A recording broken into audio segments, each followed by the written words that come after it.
to Real People, Real Life. We're here. We're going to interview top pilots, talent, just get a whole overview of the weekend. It's a 3-day event. Hopefully get some people out there excited about the drone world. Yep.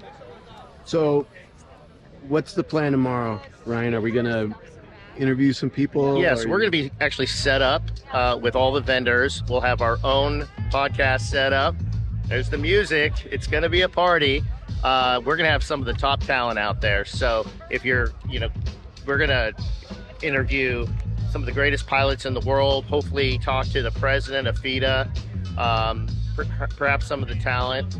Yeah, it's going to be exciting. Cool, man. And we got Esther Anaya is going to perform. We're going to get her on camera tonight. I've already talked to her. Hopefully we can get her to commit to the podcast, come down to San Diego. Amazing talent, DJ for the Chargers. So we're excited. Cool. All right, let's get this party started, man. Let's do it. Yeah. Drone Fest.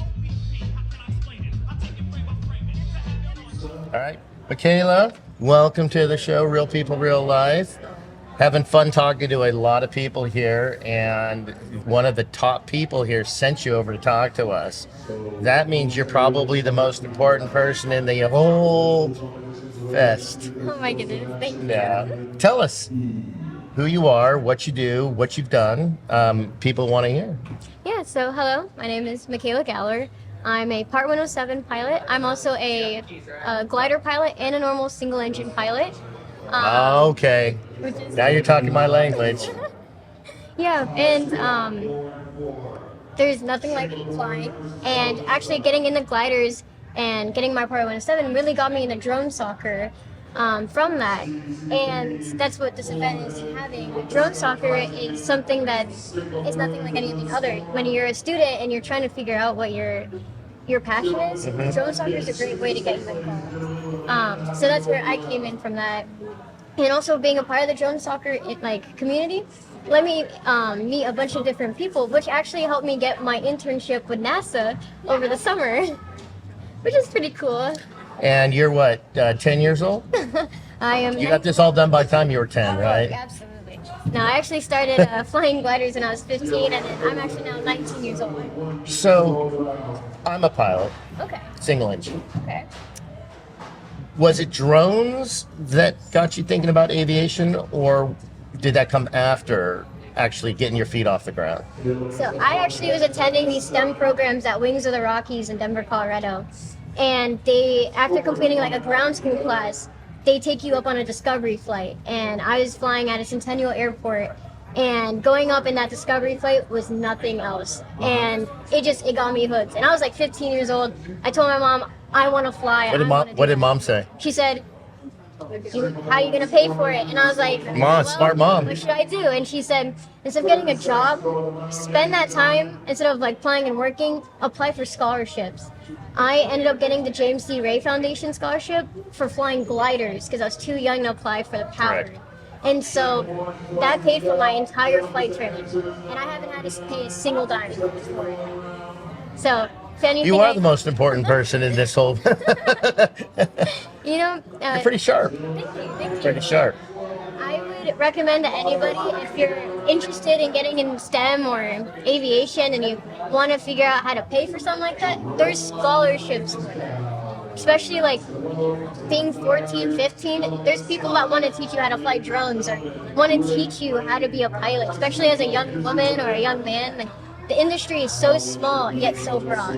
And there's a lack of both skilled actual pilots and skilled drone pilots. Actually, I'm going to rephrase that. They're both pilots. Right. One have their feet on the ground and the other up in the air, but they all share the same airspace. I think that's a misconception that a lot of people have to get out of their heads, including drone, specifically drone pilots and pilots, is look, we're sharing airspace here. Just because your feet are on the ground, it doesn't mean that you're not flying. Right. You're an aviator. Yep, absolutely. You mentioned you were ROTC? Yes. I'm in the Navy with them. Where do you find this time? You should write a book on time management. I started all of this most of this is from high school.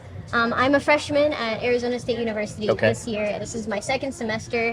I'm still juggling everything, but having a good planner and understanding like I can't do everything in the world, but the things that are important that I find important and that I can help others, I set time and make time to do those things. Like this week, I'm actually on spring break. My spring break was last week, but I wanted to be here. So I set aside time to come out here and talk to everyone because I love sharing my passion with others, because if I can do it, someone most definitely else can. That's right. A lot of people are fearful. They let fear hold them back. And fear is just a function of not understanding, lack of information, right? Lack of information, fear of flying, lack of information, fear of doing something new, lack of information, fear of failure, right? These are the kind of things that hold people back. To get past it, having somebody like you that says, hey, let's try it. This is fun, especially with your personality. So seeing that passion, I see that all over the place. It draws people to you. They want to go, why is she so happy? Why is she enjoying this so much? What is so exciting about being in the air or having my feet on the ground and being in the air? Right. You could be at a beach somewhere, No, you're here and you're sharing your passion. Are you part of the drone soccer thing as well? I am. In 2023, I was a part of one of the USA teams. I was actually captain of, and we ended up getting third place in the world in 2023. Third place in the world. Pretty cool. If Yeah. I say so myself. And hopefully next September, my team will be able to go with FIDA and go compete in Korea. That's our next step up. We're a bunch of broke college students right now, so Of course. we're doing our best to fundraise for that. Are you current in your single engine? I am. I actually passed my check ride back in December. So you're freshly minted. Freshly minted. What plane were you flying in your check ride? Cessna 172. Nice. You could do a 152. You're so little. I know. I was already a private, so this was an add-on single engine because I used to fly gliders. So Yeah. Okay. Yeah. So this is your add-on single engine. Mm-hmm. Okay. So you already had your airman's card. Yep. And what was your solo like? I can tell you one solo that I had. I actually had an emergency. Oh, brother. And it's very interesting. So I was taking up, and normally when you're flying a glider, there's different ways you can fly, but I was being towed up by another aircraft, behind the other aircraft, and we were up in pattern, and we were going up, and I had gone up with my instructor right before then. The air was perfectly calm, there was no turbulence, there was nothing. And I'm right on the front range of the mountain, so sometimes we get some mountain rave, but it was perfectly fine that day. Well, I go up on my solo, and I'm about maybe 2,000 feet above the ground, and at my elevation, that's about 7,300 feet-ish, and the turbulence shot me above the tow plane, and I couldn't see him anymore, and I had to do an emergency release. And so I had to release, and I had to divert, land at the airport. I had to do an early landing. My training kicked in from my instructor, landed perfectly fine like it was no other. But in that situation, pulling up the tow plane could put you both in a stall and take out the tow plane, and the tow plane could crash. Now there has been instances where that's happened, so I just knew, all right, time to release, clear, look left, look right, let's go back in the pattern. And yeah. The training in the sky is so critical. Sometimes it feels so redundant. And luckily or hopefully you don't have to deal with it. But it is flying and you're dealing with multiple forces. And when it happens so quickly. I had an incident. I was flying into Big Bear in Southern California. And it's an interesting approach, but it's surrounded by mountains. Right.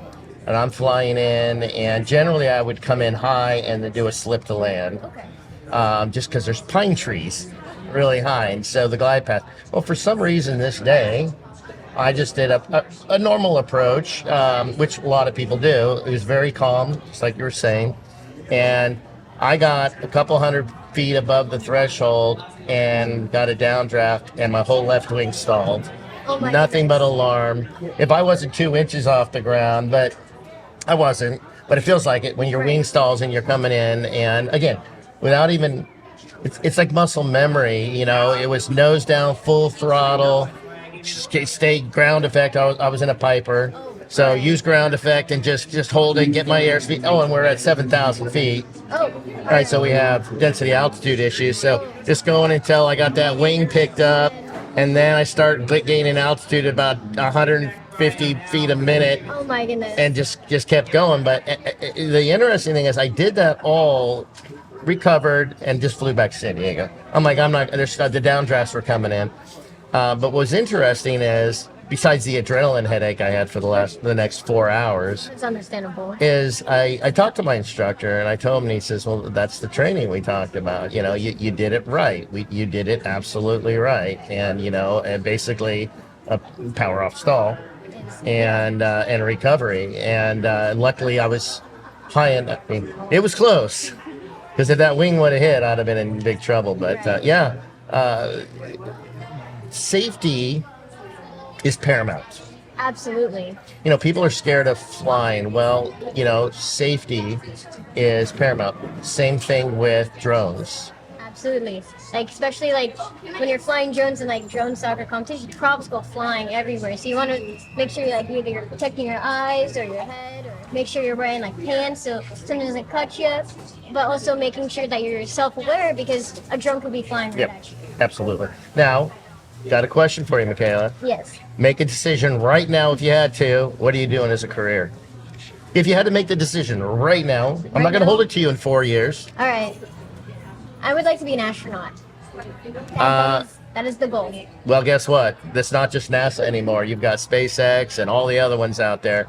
What a great thing SpaceX did recently. The other day. Fantastic. Elon Musk out there getting his team and getting those astronauts out of there, back to Earth safety. Their concerns, they were up there so long, and how that's going to, you know, they're going to have some they're going to have some recovery issues. But here's the thing. I've met a lot of people. You're going to be an astronaut. Unless you change your mind in the next 4 years, you will be successful. Thank you. You've got every vertical you can ever think of in the drone industry. Okay, right there. You've got every vertical you can think of in aviation. I mean, from training to commercial to, I mean, everything you can think of. You have a fantastic life, but you said one thing, out of all this great stuff you said one thing that's going to make you most successful. You said, I want to help people. Yes. Okay. I've been around a long time. If you find something that you're doing on Monday morning where you know you are helping somebody, you will have an amazing life. And that was the most important thing you said on the podcast. Thank you. Yeah. But keep up the hard work. All those people out there that think, oh, she's just talented. No, I guarantee you, she has worked her butt off to achieve this resume that she has, and that resume is going to grow. Failure is a function of success, guys. Yes. That means you learn from it and you keep moving forward. You don't get your pilot's license. You don't get your drone pilots. You don't get your glider pilot. You don't do the third place in the World Cup without making any mistakes. Yeah. You know, I've failed many, many times, and just it's how you approach those failures is what, like, it's how you approach it. That's correct. Because if you fail at something and you don't try again, then what is the point of trying? Then it's true failure. Right, then it's true failure. But if you fail and you try again and try again, that means you're working for it, and you're learning from it, because you can learn from those failures. The only way to change who you are today is to learn new things, and I always say meet new people too. Right. And I'm glad to have met you. You are an absolute joy to talk to. Thank you. We're going to get your email address, and if you're ever in San Diego, you come into our studio and we'll talk airplanes for hours. Absolutely. And then when you're an astronaut, shoot me a sign when you're in the International Space Station. Say, podcast, baby. Oh yeah. All right, thanks. I remembered you. Thanks, Michaela. Yeah, thank you so much for having me. All right, bye-bye. That was my favorite. Extraordinary things. We're trying to dispel, I mean, life's tough, right? And so, but the secret is hard work. So it's kind of like myth busting for that. It is. It's myth busting. Born with this magic. No, I believe everything is skills, and they got to be learned. You know, oh, you're a natural leader. No, leadership is a skill. But you might be able to talk great, but even talking is a skill. Yeah. Or these kind of things. So this is the kind of thing that we're trying to get out there. especially to young people, and it's blowing up. Yeah. Because it's positive. We don't get into politics. Basically victims aren't allowed. But look, we're all victims of something. Let's just, we can't go backwards. Let me know when you invent the time machine, because then I'll fix some things. But we can only go forward. Okay, we're rolling. Just as close as you can, a little bit closer. There you go, and then don't worry about the microphone. You're perfect right there. Just sit here. Okay, Fiona. Well, thank you for coming on Real People, Real Life. We're here at the 2025 Drone Festival. You are not from the United States. Where are you from? No, I'm from Australia. Australia, down under. That was terrible. That's a very English version of Australia, but yes. It's very polite.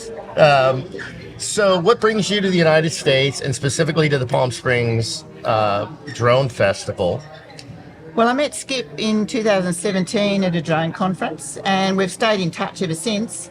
And when he was looking for speakers, he asked me to come. And I couldn't say no, because Skip, unique is an overused word, but he really is. Yeah. He's so inspiring, so imaginative, hardworking, and he just gives and gives and gives to other people. So I couldn't say no. Yeah. And so what's your role in the drone world? What got you into drones or involved where Skip and you got together and started talking? Well, the summary is I've been taking photos since the 1970s. I started selling photos in 1982, and I went to work on Australia's largest cattle stations, which are the largest in the world. And then I started taking photos from helicopters, mustering helicopters in Australia, and taking photos from the back of horses. And this is the film era, so I'd have to sit on the reins and take photos with cameras in really remote areas that you otherwise could not access, except for on a horse. And because all the photos were taken by visitors and they weren't telling the stories properly, so that's how I got into it. And then when they made a drone good enough for my work, which was in 2016, the Phantom 4, that's when I got into drones. I looked for training. There was no really good quality experience-based training that was practical.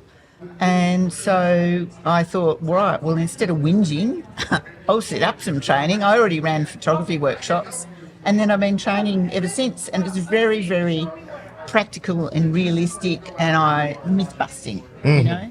So you're training, so you've taken obviously a career in photography, industry photography, selling, and then when the drones 2016, you realized the benefits in the photography industry, and then you now train. Walk the audience through what that training program looks for photographers that are interested in this sort of thing. Mostly, I run workshops, either agriculture focused or general. So for people who are interested in a career change, or students or whatever, or they're specifically photography. But it's also people who want to make money and they want to know how, and it's so fast moving. You know, I also write magazine stories, but the amount you get paid now for a magazine story is the same you might have been paid 20 years ago. I've also published books. Well, the book publishing industry now is really, really tough. I published postcards. That was back in the 90s. Well, that's not a thing anymore because no one even buys stamps, right? So I provide practical, what's realistic, how can you sell photos, how can you sell yourself? And one of the main things I say to people is know yourself, know what you're good at, and then find where there's a gap in the market. And like a lot of people, I have ADHD, which I only really was diagnosed with recently. There is a lot of people with ADHD in the tech industries and creative industries. A lot of them have never been diagnosed.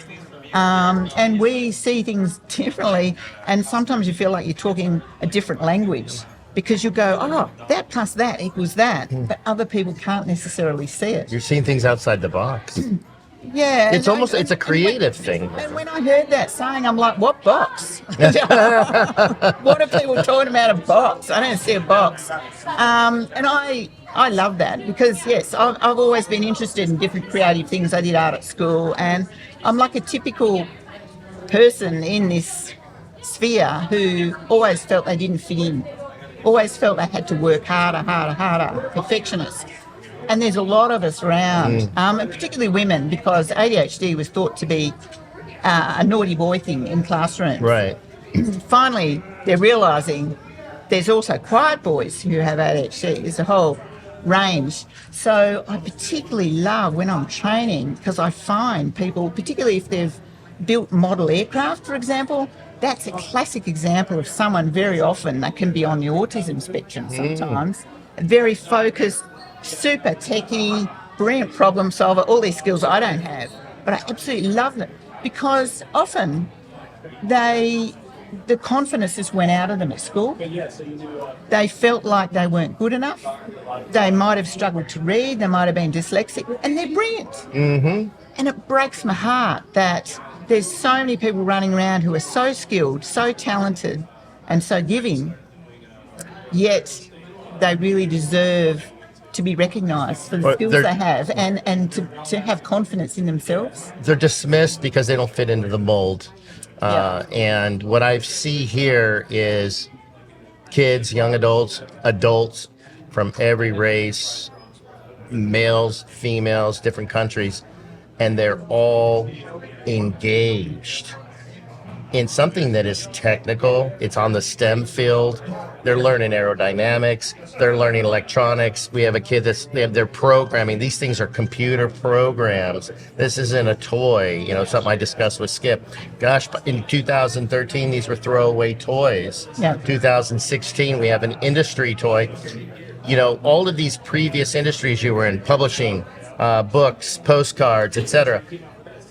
There's been industry disruptors. Well, these drones now are industry disruptors, and instead of you giving up and saying, well, looks like my old film camera's no good anymore. Yeah. I've been doing this for 40 years. Well, I guess I'm done. Nope, I'm going to learn drones, and I'm going to take it to the next level, and I'm going to actually teach this stuff. Yeah. And I'm not giving up. This is actually going to be, I'm jumping on this bandwagon. You saw it. Yeah. In 2016, what a lot of people are learning is that was the beginning. 2015, 14, 15, 16 is when industry started seeing the benefits, and the technology started getting to a point where it actually made sense to push it into commerce and industry. Yeah. And you saw it. Yeah. And well, also, I've had a lot of roadblocks, like a lot of people in my kind of field, people like me, a lot of roadblocks. And because I didn't fit into a box, like on committees and stuff, I'm like a bull in a china shop. Because That's what I like. I like people like you. Well, I have a very low tolerance for rubbish, is the polite word for it. I grew up on a farm. What you see is what you get. I love rural Australia and rural communities generally. Farmers tend to be inventors and not recognised for it. But I've had a lot of roadblocks, and what I would do, I'd get really, really angry, and then I'd use that anger to fuel a change. I'd go, right, so what can I do to get around this? And so each time a market kind of fizzled, or other people copied what I did and kind of undercutting me, I had to change. I had to go, right, what can I do? What skills do I have? And so one of my things when I'm running workshops is like, know yourself, figure out what you are good at, and don't go pursuing something. Like if you hate sales, I hate sales. Like sales is not me. I love marketing because that's telling stories. Sales is, I don't do sales. Like know yourself and don't make it hard for yourself by pursuing a career that requires things that you really hate doing, you're not good at doing. That's the key really. And I guess it's lifelong too, really. Figuring out yourself, what you're good at, where you fit. Well, we discovered the secret to all of this, and it's hard work, knowing yourself, dedication, discipline. Things are going to be exciting at first, then the hard work kicks in. Yep. And generally speaking, the rewards don't come for a long period of time later, sometimes years. Yeah. That's the idea, and I love your philosophy. You should start your own podcast. Your passion is there. Of course, you're busy with the training. Where can people, do you do this training just in Australia, or is it also in the United States? No, well, you can't. Most countries, you can't just go and work there. You need the work visa and the whole thing. I would love to be able to travel around and do one-on-one training and whatnot, but I can't. But I can do event speaking in other countries because it's not paid. Right. Generally at drone conferences. But otherwise, I do it in person, and I actually get a lot of visitors to Australia will come and do one-on-one training. Fantastic. Yeah, and they are very thoughtful people generally if they're motivated to do that. But caring, you've got to care about what you do because, like you said, you'll have tough times, and if you really care and you have your heart in it, that will carry you through. That is the trick. times. That's the trick. Yeah. Being successful. Yeah. Where can people find more Yeah. information about your training program? I'm all over online. I've got a big old website. It's more than 20 years old. Okay. Just Fiona Lake. If they Google that and photography or drones or something like that, they'll find me online. Fantastic. Yeah. That's excellent. Thanks, Fiona. You've been thank you fantastic so with your much. time. I love your smile. Thank you. Nice to meet you. Vic Moss. Yes. I'm excited to do this because I just met you. However, we speak a similar language. It's stuff that this little organization, it's a small organization called the FAA. Oh, that one. I think I've heard of them. Yeah. Yeah, that they kind of have some regulations that me as a pilot have to follow. However, the drone industry, aviators, are required to follow rules. Let's talk about that and explain why it's important that the drone industry understands what the FAA is trying to get them to understand, and why it's a major safety concern for the aviation world, which the drone pilots are. There are things in the air. Yes, they are. The FAA is a safety and education organization. They're not a punitive organization. They're not a we're coming after you organization, although they do have that ability to do that if you mess up enough. You don't want to get the phone call, right? You don't want to get that phone call at all. But they want to be safe. They want pilots, drone pilots and manned aviators, as well as recreational flyers. They want them to understand that you are putting an aircraft in the air. That's correct. And that it needs to be safe. You need to stay a certain level below, and manned aviation has to stay a certain level above for the most part. And that separation pretty much almost guarantees that we're not going to have too many issues with mid-air collisions, that type of stuff. Yeah, so the FAA and air traffic control, their job is separation, airspace separation. For those that aren't pilots, aren't drone, but might be getting interested, our airspace throughout the world is divided into categories, and these are very important in the safety of aircraft, which drones are, be able to move through and avoid each other and move safely in a coordinated event. Right. A lot of drone pilots were complaining when the FAA started getting involved in this, and a lot of GA pilots, general aviation, and commercial pilots were cheering. Right. Because we were concerned with, I fly small aircraft. Okay. A drone, I'm coming at 150 knots and I hit, a small drone, it's going to damage my wing. It will damage my prop. Now I'm in an emergency, life-threatening situation. So we were cheering what the FAA wanted to do. Has the drone industry embraced this? I think for the most part, absolutely. The vast majority of drone pilots, including myself, we don't come from an aviation background. I'm a photographer, videographer. That's my life. That's what I do. That's what my degree's in. And so when I first got started, drones were just another camera. I like to tell people it's the tallest, most versatile tripod in the world.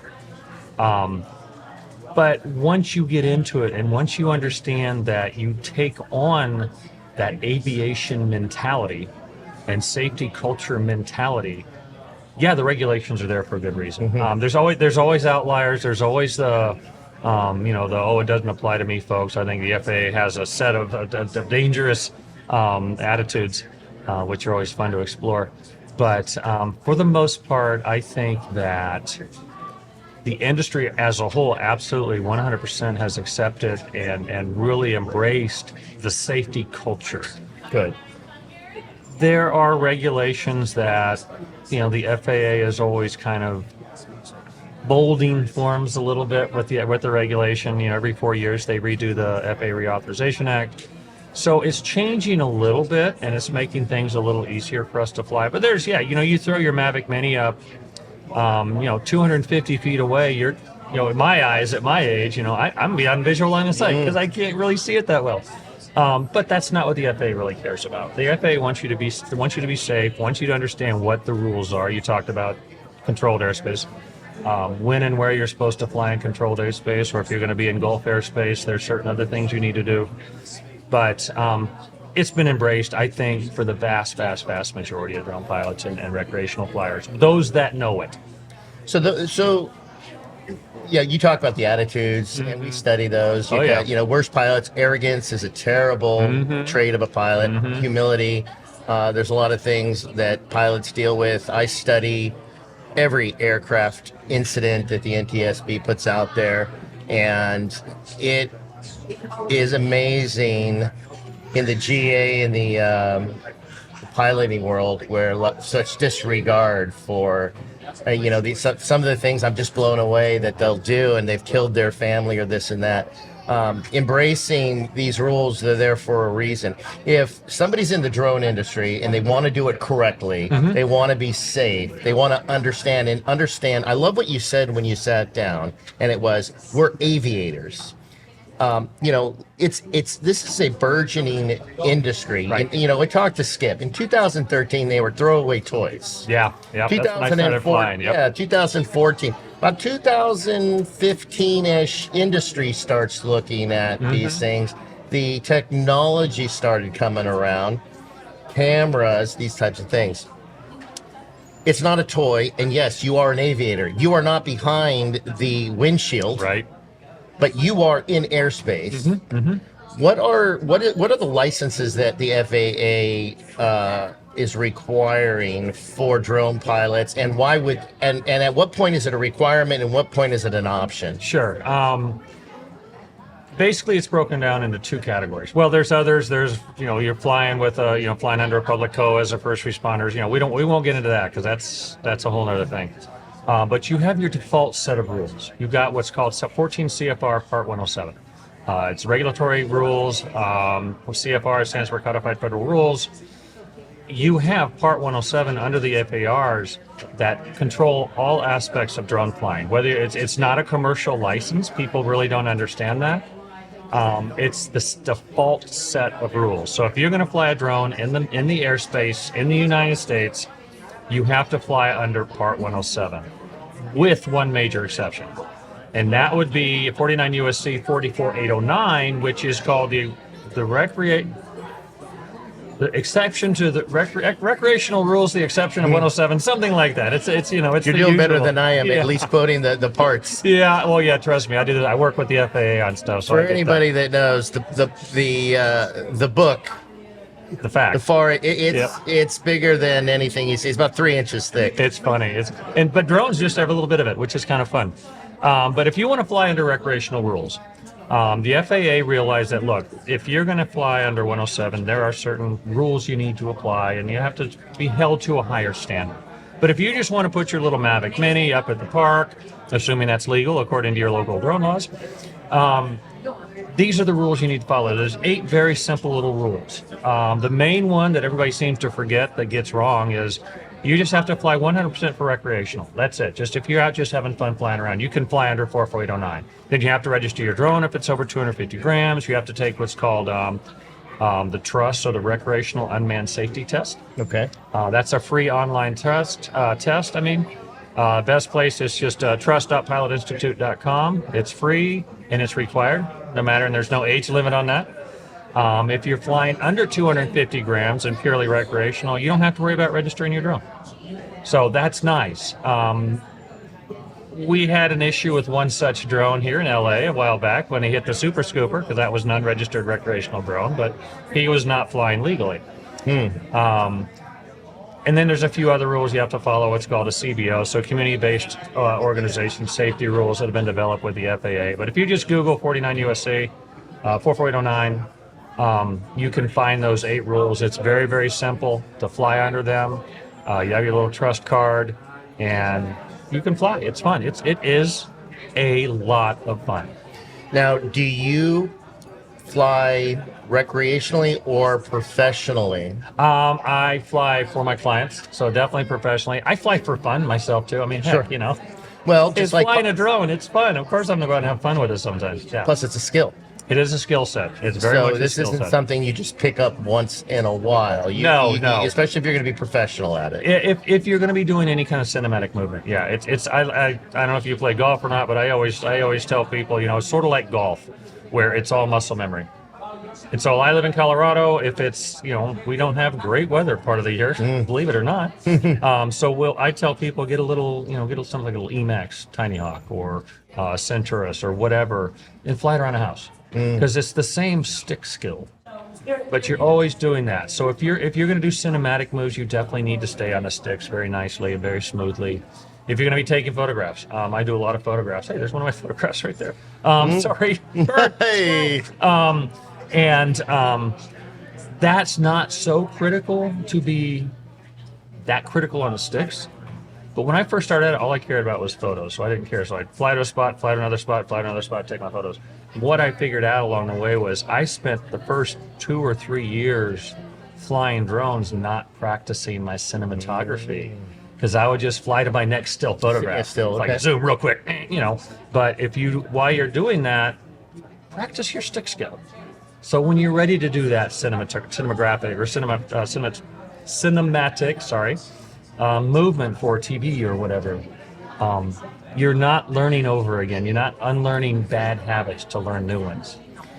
One of the things that was inspiring to me learning about these drones is the high-paying jobs that can come with skilled pilots, the industries that it covers. Oh, yeah. Huge. And the list gets longer and longer and longer. What's your personal experience in you've been a photographer most of your life? I've been 40 years. I've run my business. So we just spoke to another photographer, and you entered into an industry disruptor. Yeah. Called the drones. Well, you guys went through film, then you went to digital. Yep. And then these drones. You embraced it. Oh, big time. You embraced it instead of, this is for them young kids. This technology. I'm definitely not a young kid. And what's interesting, though, that I found is you embraced it early on. You were an early adopter. I've been flying since 2012. So you were real early. You basically weren't when it started. And were you first excited drone about was it then? Phantom 2. It was. I'm sitting there watching this stuff come out. I had reached out to a client and said, hey, there's these things called drones. I specialize in architectural photography, so I work with general contractors, work with architects, stuff like that. And one of my large general contractor clients was, they would pay this guy to fly his 172 or 182 or whatever over their construction projects and take 4 shots from every single, from every compass angle, and print them out. Pay him $250. It's like, I can do that better for you. Yeah, I have this little thing, there's these things called drones with a little GoPro underneath it. So obviously the fisheye was always fun. But so I tried it. It's like, she was, give it a shot. Let me try it. And I've been working for them ever since. I have even now trained their project managers to fly. So actually, I trained myself out of a job. But no, it was worth it for them. They embraced it big time. But it's just another angle of view that you can give your client. As an architectural photographer, it opens up the skies to me, literally and figuratively. I can do things with my camera at 400 feet or 300 feet or even 75 feet. I can't do any other way. No, and from a GA, and when you're saying 172, 182, they're small airplanes. Yeah. You have so many other factors other than taking the picture. I mean, there are factors when you're flying a drone. I understand, absolutely. But not like in an airplane where you're flying low altitude. In a multi-hundreds of thousands of dollar aircraft costing you a ton of money to fly it. The accident rates at low altitude are astronomical. Yeah, it's terrible. So what these drones have done across the industry is created a whole higher level of safety. Yes. We've eliminated a lot of the guys hanging off side of buildings washing windows. Yep. Contractors slipping off roofs washing solar panels. Yep. helicopters running into power lines, trying to clean power lines. Just the small airplanes taking photos. I like, though, that you are a photographer and you didn't disregard the change. No, you you embraced can't. it. You can't. And this is what we talk about on the podcast. Life's going to change continuously. Technologies are going to change. Adapt, move forward with it, learn it. You might find it to be fun. Adapt or die. Yeah, you have to. Yeah. And I can see the passion, Yeah, I got a little bit of passion in me. which I like. And thank you for being an ambassador for the FAA rules, the understanding why it's important to pilots, why I love the fact that you're telling these drone operators you're aviators. You are in the sky, even though your feet are on the ground. Thank you so much. Absolutely. Appreciate That's it. awful lot of fun. Thanks. Thank you. Thank you. I'll do it this way. Yeah, Look at again. that. A left-handed, yeah, definitely. Cool. Thank you. Thank you. Excellent. Will, introduce yourself. Yep, my name is William Carr. I'm the Director of Educational Technology and Information Services here in Palm Springs Unified School District. And how are you doing? I'm doing fantastic. So last night I watched you organize all of these schools, all these teams, these drone teams. They were excited. They seemed just engaged in this whole event that we're doing. And you're there as each of these teams came through. Bringing this to the young kids. These are young kids that we were looking at, elementary schools, middle schools, there was high schools, but bringing them at a young level. What was your passion for that?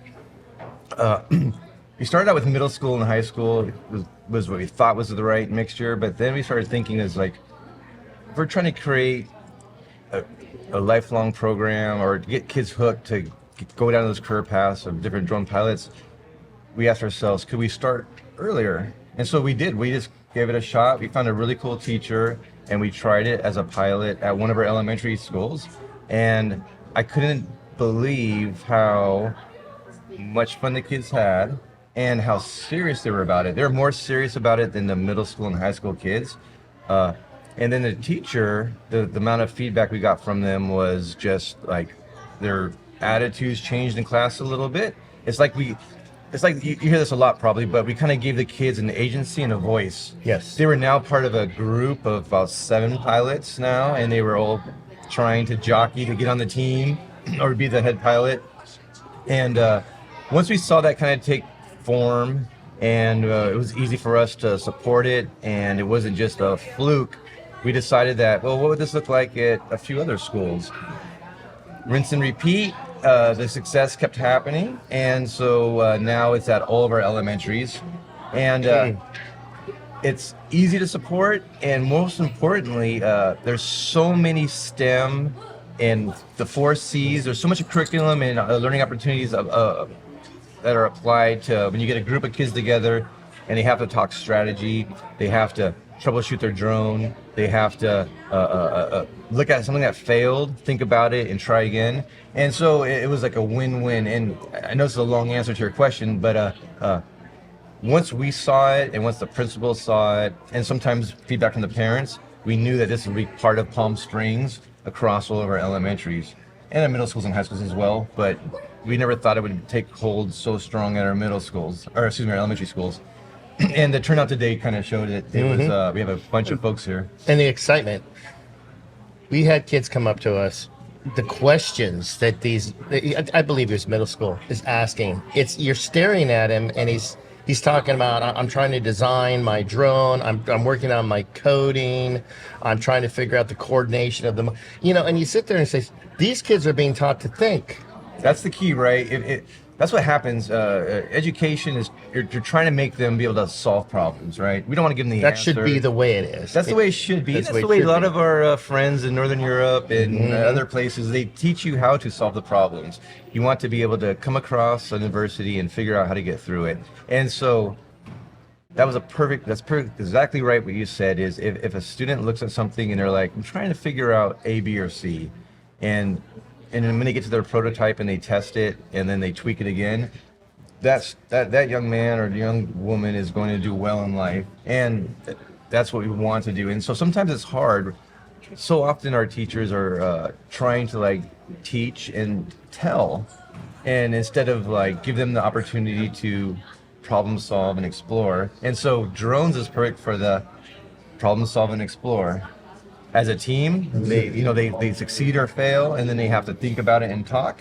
As they get into designing drones or going through some of the coursework, they have to think about different applications of using the drone, and then when they do it, they try to lift something up or they try to move something. If it doesn't work, they try again and try again.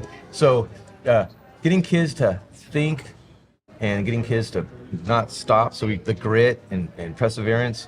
And then, of course, giving them a little bit of the carrot, which is the drone soccer match, which is fun. Mm-hmm. It's just it's an educational success story. It truly is.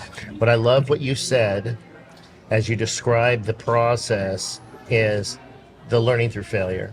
Yes. The education system in general is you fail, you're wrong, you're not punished. Almost. Yeah, it's right, almost you're like right. punishment. You failed. Right. Do better next time. Right.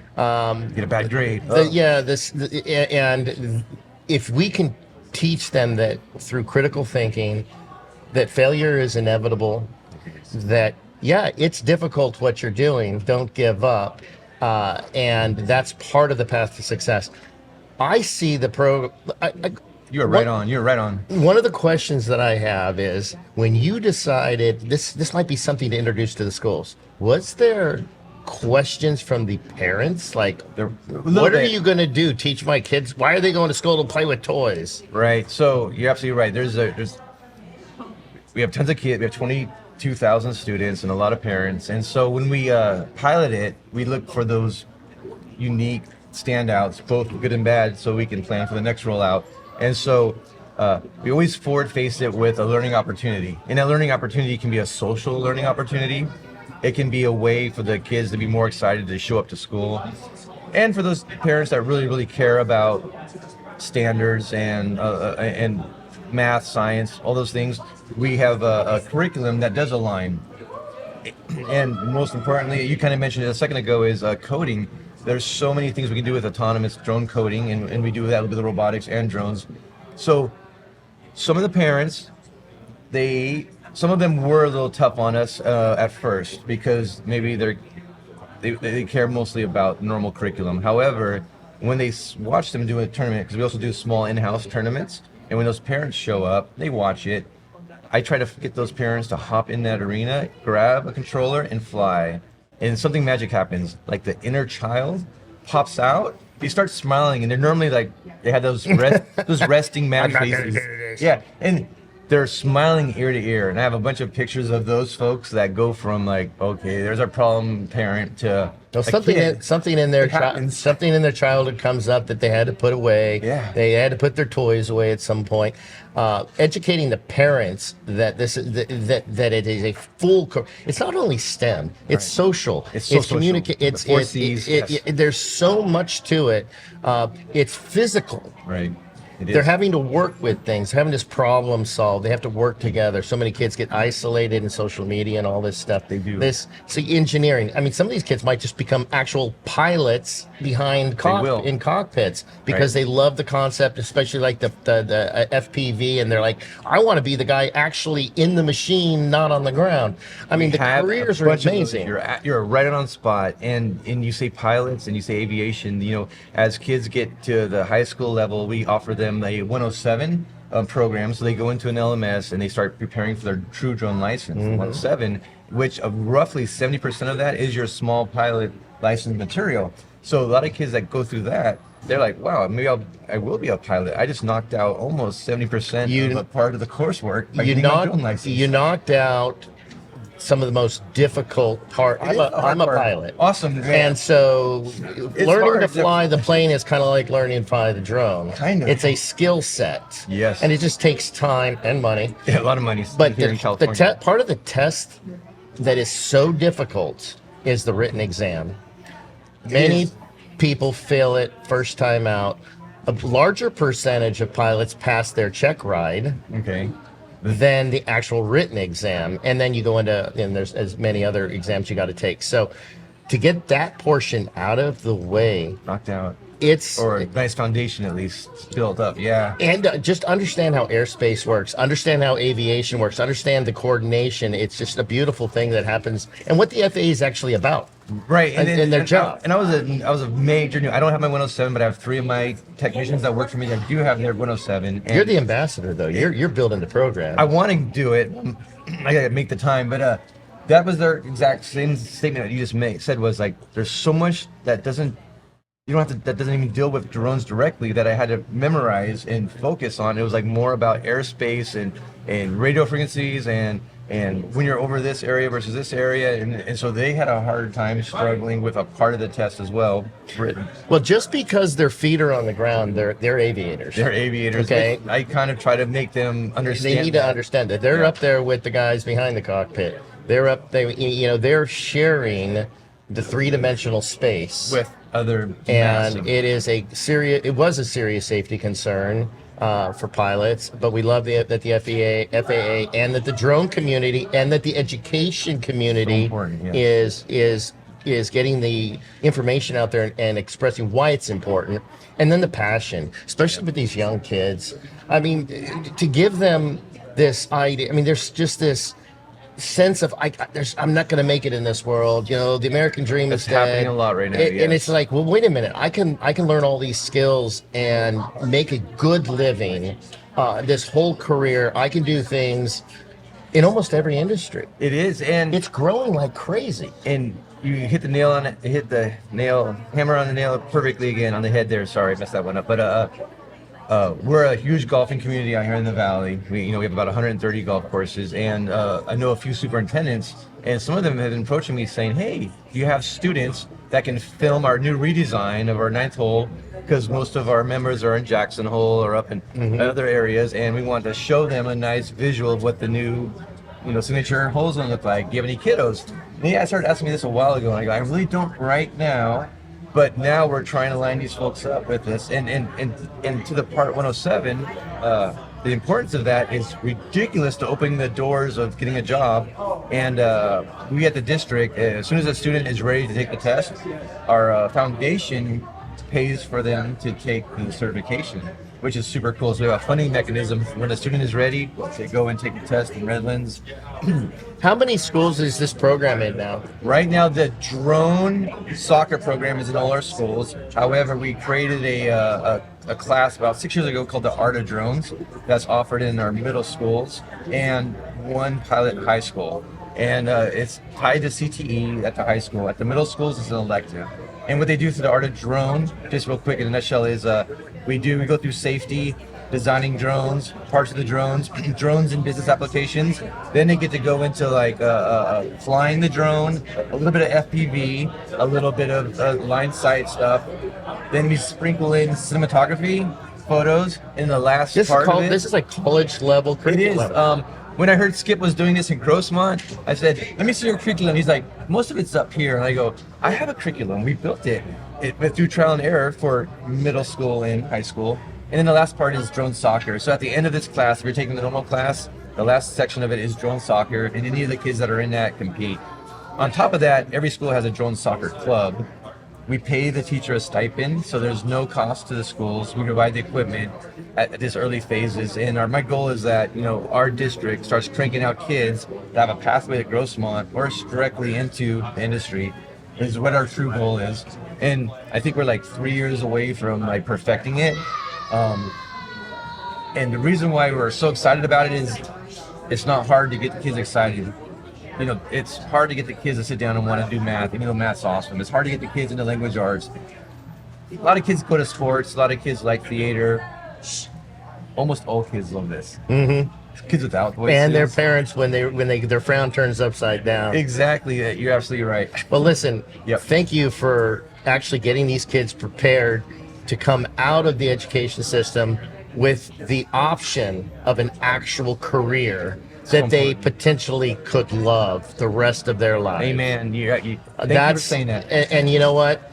They're learning now without even the money in mind, and they're gonna fall in love with it. And if you can do something without a focus on the money and just love getting up on Monday morning and going to do what you love, the money will follow. You're absolutely and you'll right. be taken care of. Okay. Well, Skip, you're back again.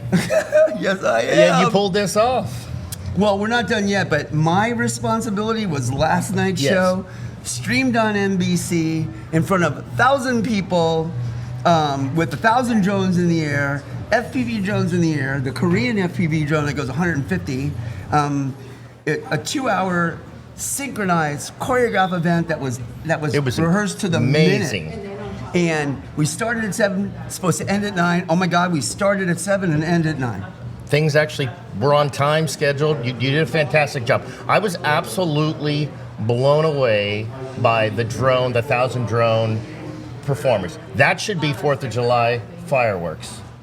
Well, a lot of cities use those drones for 4th of July and the fireworks.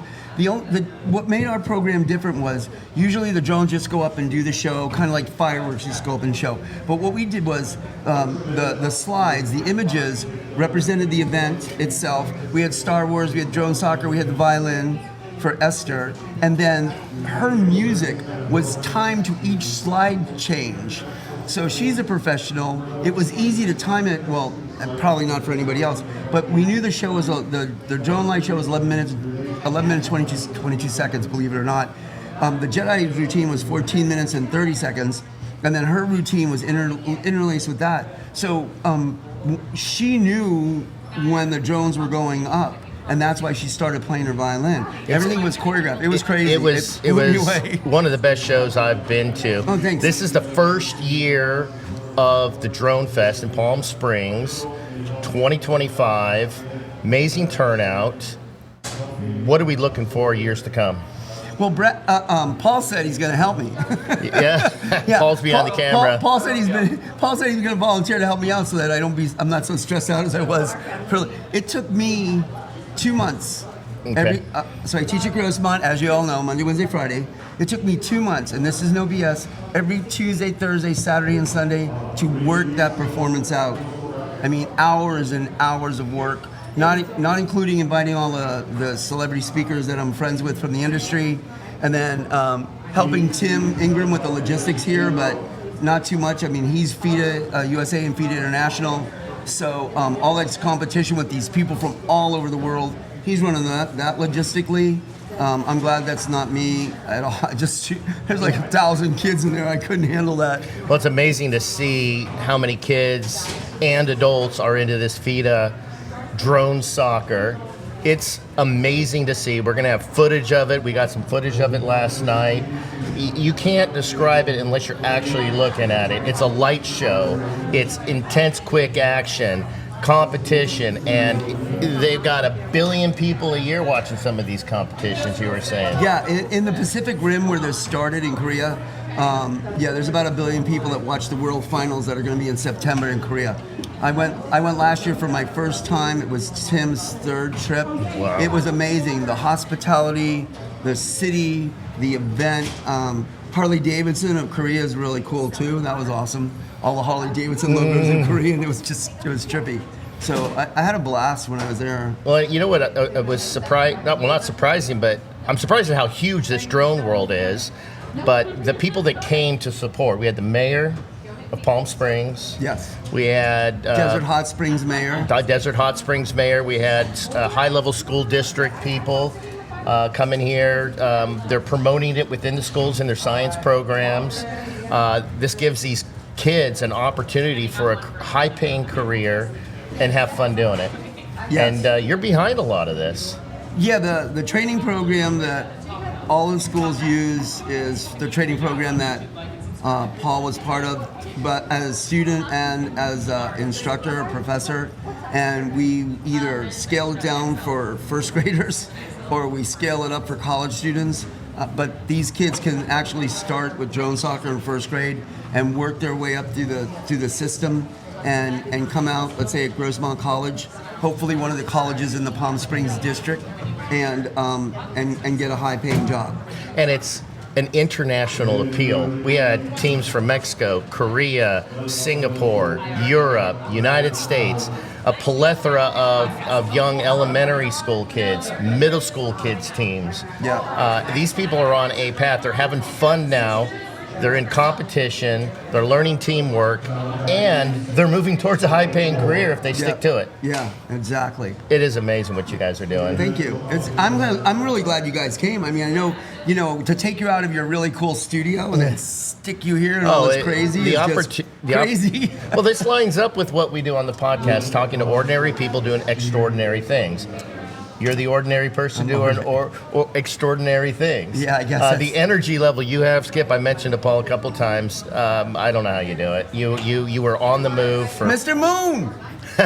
4 hours straight. You need to do the. Oh yeah. That was the head of the FIDA International. Excellent. I'm sorry to interrupt you, but he's like no the problem. big cheese. This is what you do when you're at a convention. Yeah, we're live. This is like really happening real right now. There's thousands of kids playing. There's motocross freestyle FPV. There's rocket drone FPV training. The Jedi performers from last night are giving seminars to the kids on how to use lightsabers and stuff. It's just there's so much things going on. They were amazing. They're real. The Jedi. I mean, this is something they study. Is this is they do this for cinematic, or they're trying to? No, they're career professionals. Wow. So Fiona just finished the Batman movie. They do motion capture for like Riot video games. They've done all kinds of movies. They do the training when they're not filming. Excellent. So they're actually performers in the industry. Well, we'll get some of that footage on this. Yeah. It's amazing to watch. Well, I'd like to drag Fiona over here, the head Star Wars girl. Absolutely, definitely. And then, so you can, she can tell you about the career, because it's really amazing what they did. And they worked on this for months, choreographing it. And it was fun where we were staying at the Airstreams. They were going through the rehearsal yesterday, and just out at the pool, it was something to see. I mean, I really loved it. The dedication from everybody I've seen, from the production crews, the camera crews, the talent. I mean, everyone was having fun. Yeah. That's what I noticed. It wasn't well, you looked stressed. But everyone else seemed to be having a heck of a time, fun, and enjoying this amazing technology. Well, the show was live at 7, and at 6:45, it was so hot out there that the power blew from the school, the fuses blew, and they couldn't get it fixed. So Will, the supervisor of this district, I think they ran people down to Home Depot and bought a generator, and it was in the box, and they plugged everything in, pulled the rope, and we were live on the air at 7. It was crazy. Did you see when the screens deflated? I saw that. Yeah, we lost power to everything. Well, that's thinking. Who made that decision? Thinking on your feet. Yeah, if it's gonna go wrong, it's gonna Murphy's Law. Lisa did it before we went on the air. It was crazy. But yeah, he sent somebody down. They bought it, put it in. They were putting in the gas on the field, and just pulled that rope, started everything going. The bounce house screens went back and up. Everything was up, and I was like, "You got to be kidding me!" Somebody told me that Mercury is in retrograde, and that's why everything went wrong this week.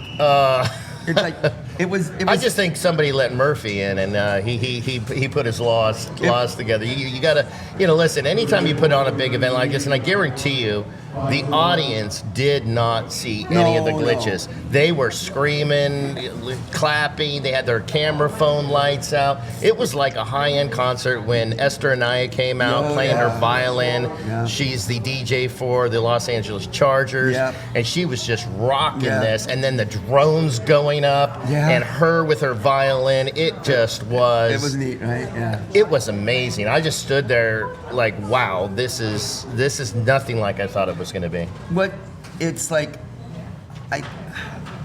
I've done. What was great was a lot of these people. I don't want to say it was like a favor. I mean, everybody got paid, but it really wasn't what they get paid. So these are friends of mine in the industry, and I said, I kind of need a little help, and everybody stepped up to help me out to create this thing. So that's why it really meant something. Because Esther I've known for 15 years. I met her at the Miss Latina USA pageant. She was a performer. We did a thing with Pitbull that was put on by a guy named Amada Salinas, who's also in this town as a producer. And she was willing to come out here. She just finished a 25-city tour, so she was willing to come out here and work with this. Fiona, the Jedis, and Jasmine, They just finished a big film production, and they were willing to come out here and take care of this. You guys, I mean, Paul, like, is so helpful. So it was really nice to be able to have people that I'm live on TV, but if you want to come, I'm live on a podcast. But if you want to come to the entrance because I'm talking about you, it's all bad stuff. You might want to clear the air because I just said unbelievable things. It's the live stream right in the entrance, like the very entrance. No, the very entrance where the drone soccer is. Sorry to interrupt you people. This is Amato Salinas. He was the guy I was talking weird stuff about. He runs the city. Okay, all right. He's a veteran. Yep. He's the head of the American Legion in California. Okay. He's a former ambassador, and he's some Navy dude. Now, I think he's a Republican. I don't hold that against him. Old school Republican, not the weirdo ones. And all this hate mail is going to come towards me. Hey, listen, if you hate on me, I'm from Hollywood, California. You can assume what you want about my political things without me talking about it. Hollywood, yo. I lived on Hollywood Boulevard. I did. Oh, there he is. Oh, I made so much fun of you. Hey, if you got a minute, when I'm done, they would love to talk to you. This is a huge, he's got 100,000 subscribers. Great. Oh, you watched it. Yeah, for you. I'm going to count it as a smack. All right. No, okay. So anyway, I think I should probably turn it over to him. Let's do it. Since I trashed him so much. Let's, Skip, keep doing what you're doing. The reason why everybody's helping you out is because of the support you give back to the community. So I try to. Well, it's obvious. Look at these kids. Yeah, it's amazing. They just are loving this. As we talked on the podcast, it was just a toy in 2013, and now it's an industry. Thanks, Skip. Thank you so much again. Right. Well, introduce yourself. Good afternoon, everyone. My name is Amato C. Salinas II. I am a Navy veteran. I'm also the National Legislative Counsel for the American Legion and the Vice Chair of Foreign Relations and National Security for the Department of California. And I'm also on the National Commissions and Bylaws Committee. So you're not... And president of the Navy League here in Palm Springs, Greater Palm Springs. So you're pretty bored then? Absolutely. After my daughter left off for college, we have the empty nest. But actually, it's my give back to our veterans. Excellent. So my son is a retired Navy officer, now flies for American Airlines. Paul behind the camera, Navy. So Navy's a big deal in our Go Navy, absolutely. Absolutely, go Navy.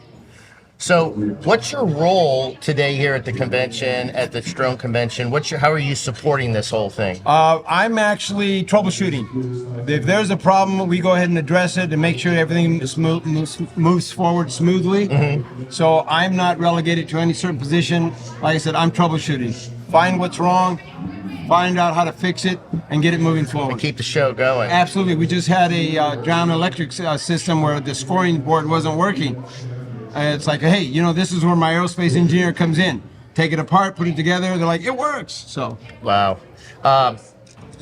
You're the president of the Veterans Society? I am the National Legislative Council for the American Legion, which is all the veterans. Okay. Whether it's here or internationally. So I travel to Korea, Central America, South America, Panama, on behalf of and representing our veterans to assure our veterans overseas and on CONUS, the continental U.S., off CONUS, those people that do not live in the continental U.S., about their benefits, and also to remind them to keep their membership up because I'm their advocate. I work with our Congress and our Senate to get bills passed. An example, we just introduced H.R. 439. That bill goes ahead and makes sure that our 100% permanent and total disabled veterans, when they're off CONUS, get medical coverage. If they were in the U.S., they would get their medical coverage. But since they're off the U.S., they have to pay for their own medical coverage, and hopefully they'll be reimbursed. Bill H.R. 439 allows them to then get the medical coverage paid for, and we're hoping to modernize the FMP program so it's mobile like the VA system is, and it's automatic deposit checks versus having to wait for snail mail. No, it shouldn't be that way, not for our veterans. And what's interesting is a lot of these veterans actually actively served overseas, and now if they're overseas, they're not getting the medical benefits from the VA. Right, That so- doesn't make sense. I'm No, it glad that- doesn't. So we need all of you out there in that podcast, contact your congressman to say, hey, vote for HR 439. That benefits our disabled, 100% totally and permanent disabled veterans. Why are the other countries? A, like you said, they've served there, they like it, they have a life there. B, because they're totally disabled, they do not have the funds in the U.S. So overseas, their wife gets medical, their kids get college, their kids get medical, their mother-in-law gets medical. Why not the veteran that's 100% disabled that got that benefit through Champ VA? So that's HR 439. We introduced it this year. The Department of Latin America has introduced the resolution. Department of California introduced the resolution to the American Legion. And Nick Loda out of New York went ahead and introduced the bill HR 439. Yeah, anything we can do for our benefits, our veterans, specifically those who are 100% disabled. And I'm actually a little shocked that so that they can actually afford to live, their benefits get cut off at the coast. That doesn't make sense to me. It doesn't. So this is a common sense approach. One of the biggest things is what about the budget? What about the budget? By revamping the FMP program, mobilizing it, and using direct deposit, that saves us millions of dollars that allows us to move forward. And there's only, out of the 80,000 veterans that are living off CONUS, only about 7,000, 8,000 actually are 100% totally permanent disabled. And these are the ones that need it the most. Right, correct. Well, listen, you're extremely busy here. I really appreciate what you're doing for the kids here in the Drone Festival, but more importantly, the veterans. Absolutely. And we appreciate Real Life, Real People, your podcast, Thank you. getting the word out. And like I said, go to your congressman, email them, let them know. And this is how we the people, Thank win. you, sir. I appreciate it. Thank you so much. Thank you for coming on the podcast. Last night was amazing. I was blown away by the show. Skip, you, Paul, and the could have been 100 people or maybe, whatever it was that put this show on, it blew my mind. Tell me your role, because I know you had a very important role in this. Tell the audience exactly what your job was for this 2-hour plus production. Yes. It started about 2 months ago when we were throwing it together. I helped on first line, help procure some of the drone talent that came, right? Some of the speakers that we really wanted to come from across the country, Australia, East Coast, getting that in line. I was also going to be flying the event, so I had to go over that production planning with Skip. That was another job. Another job was training the students I have to come be a part of the production. Training, so on the fly, we were training volunteers how to do production, how to be a VO. What is a VO? So a visual observer. Okay. So each one of our pilots for the production had a VO that was eyes in the sky. Okay. Interlopers are going to come want to know what you're doing, keeping a safe, sterile cockpit area for their flying. We had to really interact with all the other pilots that were there, the air show, the FPV guys, the drone soccer guys. It was a very delicate dance in airspace that we were all flying at the same time, and it was dark. So everyone had to do a dry run during daytime hours. We had to check for connectivity, transmission issues. There was a lot happening, yeah. And then today I get to do the fun stuff. I get to do lightsaber, cinematography, drone filming segments. I just finished one with 22 kids and a staff of Hollywood-trained Jedi Knights. I'll do one more this afternoon and a couple of podcasts, and then I get to enjoy the day too. Well, you are an advocate for women in drones. We see a lot of boys, young men in this, but it's also young women, young girls getting involved in this. We spoke to the Dean of Grossmont College. This is part of the STEM program, engineering, science, technology, what people need to learn. Is this a passion for you to see women getting into drones? And tell me about Absolutely. what you're doing to promote it. So when I first became a drone pilot, I saw a stat that astounded me. Of all the drone pilots at that time, probably 2019, I think it was not even 3% who were female. The last data point that I saw was about 9 point something percent of all drone pilots are female. So, for me, teaching, and I teach young girls, little kids, all the way to grown people in their 70s, female pilots, they listen, their stick skills are more precise, they're a little less they're more risk adverse. Okay. So when I teach my male students, it's all go, all gas and all go. And I feel like women pilots are much more aware of risks mitigation and very precision flying. That's my experience. But I do also like to encourage all the young girls. I will help out Girls Take Flight at home, help them do meetings and lessons and meet up with them. I'm doing a speaker position for them in April in San Diego. And then I also help Our Genetic Legacy is another group. They teach girls of color to fly and map. And so whenever they need me, I jump in and help with them too. It's a fantastic career, and we keep bringing that up over and over again. This is not a child's toy anymore. One of the things I like what you said, which is really important to me, is risk mitigation. These are aviators. Their feet are on the ground. However, they are in the sky with other aviators. We can't have mavericks up there. There's rules to be followed. When you bring a young woman, or let's take because we see a lot of kids running around here. So you meet a young girl, and you introduce, hey, you interested in drones?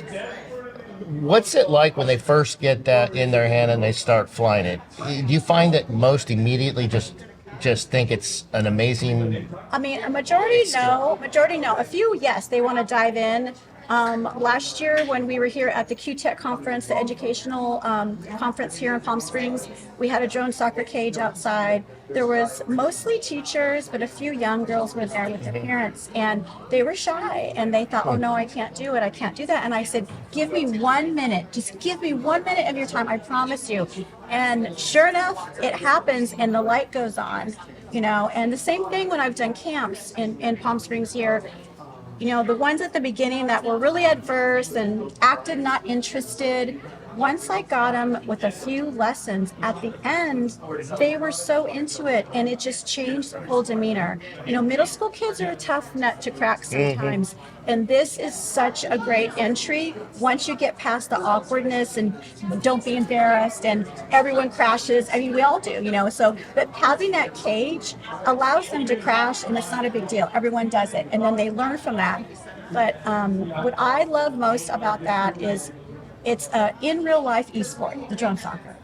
It gets them off the couch, it gets them off the headphones and playing. They're actually socializing with their opponents and their team members. They have to strategize, they have to discuss, they have to talk about their equipment, and it's co-ed usually. So all those things, I think, bring it to the next level from just doing a computer game at home. So. Well, and as an educator, that's your responsibility, is to get people out of their comfort zone and get them to try new things. People are scared of change. They're scared of things that they don't want to fail. But that is a process towards success. I love the cage idea. I like, hey, look, we're going to crash them. You're going to break them. This is part of the learning experience. And it sounds that you're very effective of getting them past that barrier. And then once they're past that barrier, then we get into accuracy, fine flying skills, right? Obstacle courses, tight turns, hitting bowling pins and getting points, cheering their other friends on, right? And it becomes infectious. Yes. So that's it's a team sport. Yeah. And then they get that feedback. How early on do you start discussing the industry effects or the career paths with these drones? To me, it's high school. We've done a lot of boot camps with high school kids, and their skill set is much higher. We can teach them to fly real drones in the old boot camps that we used to do in Palm Springs. So we put their hands on real drones, give them real obstacle course, and then you could discuss things with them. With border security, Paul discussed border security with them. Skip discussed cinematography. We could talk about, what do you want to do? What are your interests? Right. And then we could tie it in to having this skill set. They may not be a drone pilot, but maybe they're going to be a land surveyor. That's a tool in a tool bag. Or a realtor, it's a tool in a tool bag, right? Geologists, archaeologists, architecture is a huge one, right? So, you plant the seed and it's something that they didn't even think about, right? So it doesn't have to be, I'm just going to grow up to be a drone pilot. It could be, this is a tool that I'm going to use to elevate myself in that career choice that I'm interested in. We talk about in life, you have a tool bag given to you that's empty. And it's a tool bag nobody can take away from you. The only person that takes away eventually is God. Yeah. And it's your job to fill it. And I love that you use that analogy. Here's your tool bag, it's empty. Put that drone skill in there. Every year, that list of how drones are impacting industry is growing and growing. And there is a shortage out there of drone pilots. What do you think it's going to take to get that let's just say 10% number of girls to 30, 40, maybe half the field out there? I mean, I'm doing it one pilot at a time. Every time I have a class of students, it's about 30, sometimes 40% women, but usually around 30. Well, there you go. That is actually a bigger percentage. What I tell people is I am creating little drone ambassadors to go out in the world, right, in a positive manner, and elevate this to a professional level. And the stories that I wanted to see on the news are the good ones, the drones for good, right? Technology that's helping people. That's right. So if we see less of the road pilots that don't know the roles and don't respect the industry or the equipment, we want that to go away, and we want to elevate all these good drone ambassadors that I put out in the world after they come through our classes. One of the things that I see from an outsider is the amount of lives and injuries that the drone industry has saved. And what I mean by that is we don't have small aircraft flying around at low altitude taking pictures of buildings, or which is one of the most dangerous things you can do. We don't have helicopters flying to inspect high power voltage lines. This industry is saying, we don't have people hanging off strings trying to clean a window. These drones are really raising the bar on safety. I would love to see the statistics on how the injuries and death rates have fallen in these specific industries that drones are taking over. I have another example for you. I just saw a broadcast with a guest on Desi's Women in Drones, and it was a company who invented these life-saving inflatables connect to a drone, and guess who's using them? The Coast Guard. Oh, Coast Guard. That makes sense. What happens is it literally takes 3 to 5 minutes for a jet ski or a helicopter to get out to someone in distress. They timed it. A drone can be out there in under 2 minutes and drop an inflatable that hits the water and opens up. So then those people grab onto the inflatable, and then a minute later, the jet ski's out there taking care of them. So seconds count. That counts. It counts. And so those are the kind of innovations that are happening that people don't know about yet, but I see it with all these broadcasts and the guys at the front end of this. It's really fascinating. See, you're not only helping women in drones, but you're saving lives and creating ambassadors. Every person that you inspire is going to inspire 10, 15 more people. Keep it up. Look, your classes have 30% women in it now. That is 3 times what the National Challenge. You should be proud of yourself. Thank you so much. Oh, it's nice You to should meet be. you. Nice to meet you. So Javier, Yes. introduce yourself. Okay. Well, I am Michaela Galler. So I am the Dean of Workforce Development and Career Education at Grossmont College. Okay. And I am the founder of the program, the Drone Technology Program, the first program in California that's doing drone technology at a community college. And I started the program about 3 years ago. And before that, it was a training program. And it was funded by a grant that I got awarded from the Department of Labor years ago.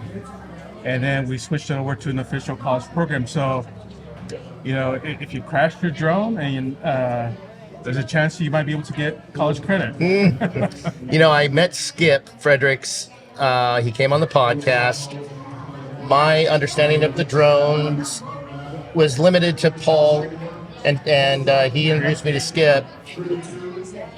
In 2013, drones were nothing but a toy on the shelf. Through people like yourself, Skip, developing these programs in college, it is now a multi-billion-dollar industry where these kids and young adults can learn to fly these things and then transition into careers paying $75,000 and higher, according to Skip. I mean, it blows my mind the things they can do with these drones, from Hollywood to industry to engineering to sales to real estate. The list just keeps growing and growing and growing. You got the first program in the California college system, and it's growing. It's growing. So I agree. I remember in 2014 when I first got my first drone, and it was a gift. And it was probably about a couple of inches. It was one that ran on a AA battery, and then I gave it to my son, and he literally crashed it 2 minutes later. So that was that. But I was curious about it because I've always been excited about flight, aerospace, and I was like, well, there's something here. And then it became a big focus a couple years thereafter. And I've always been interested in drones. I bought myself a DJI before DJIs were cool.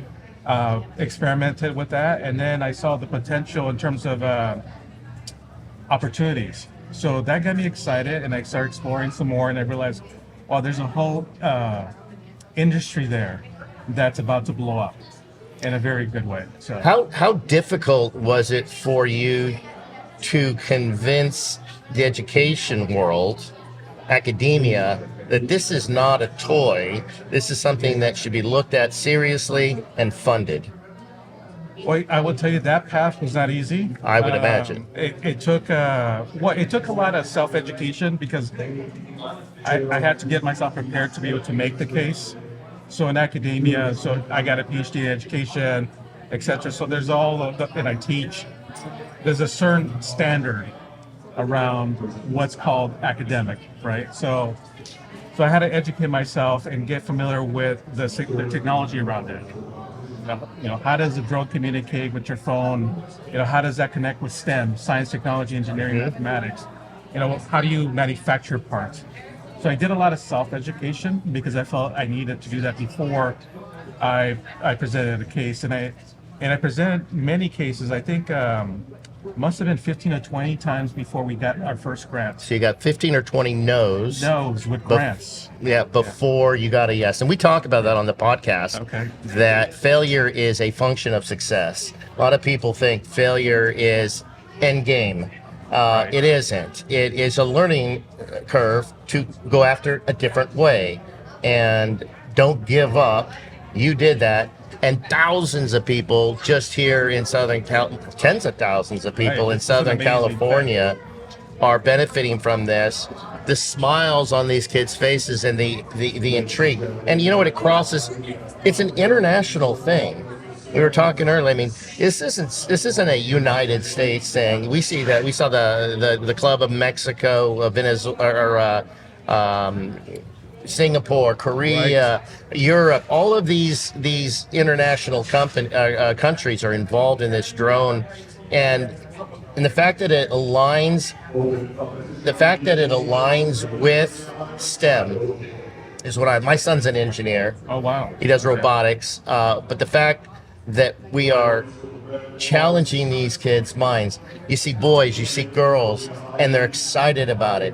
It isn't a toy. Right. There's so much to learn. you know what? People don't understand that this is a way to make learning more exciting.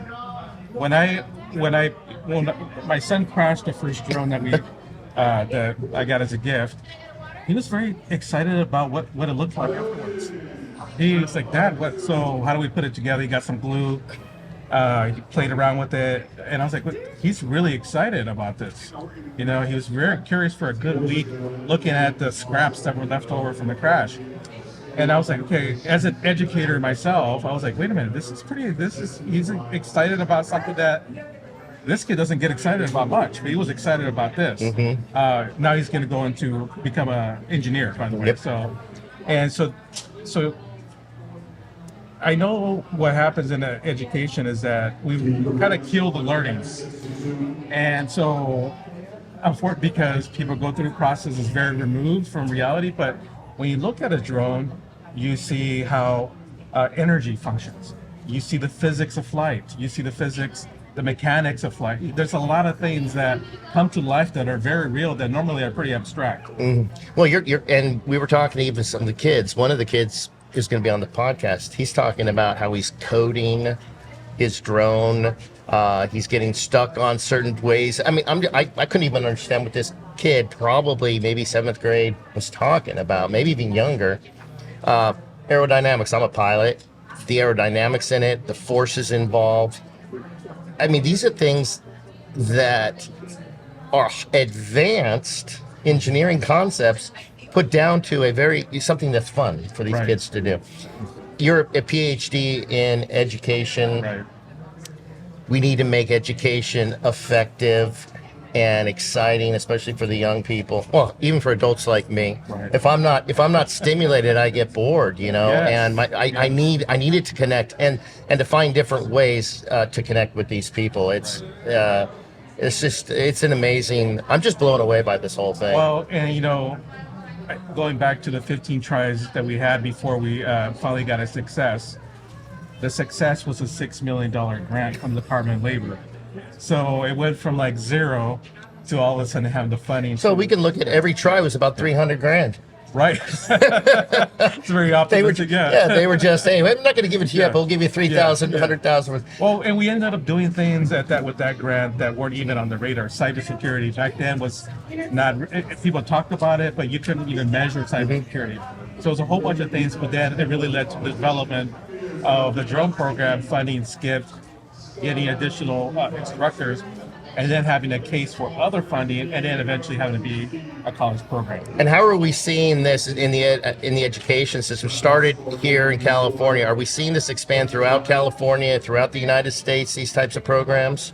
Some of these programs were out there before they were at a community college, but you had to pay $10,000, $15,000, $20,000 to get that experience.